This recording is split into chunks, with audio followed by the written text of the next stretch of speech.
Nonostante molti negozi siano diventati dei fortini, dei veri e propri bunker, controllati 24 ore su 24 dai sistemi di videosorveglianza, i danni economici provocati dai furti e dalle spaccate rimangono ingentissimi. In Italia c'è un furto in negozio ogni 9 minuti e solo in Veneto e solo nel 2021 sono state 4.493 le denunce per un danno complessivo quantificabile in 400 milioni di euro. Non solo, e forse è questo il dato più sostanziale, 7 furti su 10 restano impuniti. A certificarlo l'ultimo studio della CGA di Mestre, economia e sicurezza vanno di pari passo. Nella nostra regione la maglia nera va a Venezia, 134 furti ogni 100.000 abitanti, seguono Verona, Padova, Rovigo, Vicenza, Belluno è ultima con 46, preceduta da Treviso 57. In termini assoluti per la Marca si parla comunque di 500 episodi denunciati in un anno. Servono più controlli, dicono anche i commercianti. I motivi sono due. Il primo ovviamente per cercare di arginare e di risolvere questo problema, il secondo per far aumentare la percezione della sicurezza, che è un altro aspetto.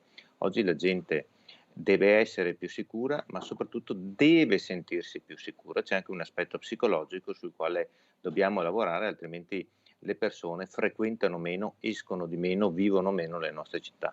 Ma l'impunità ha a che fare sia con la prevenzione che con la gestione della giustizia, come sottolinea il noto ex magistrato Piero Calabrò nel Trevigiano per un'iniziativa benefica, inevitabile partire dalla riforma Cartabia e dalla sua rimodulazione da parte del ministro Nordio.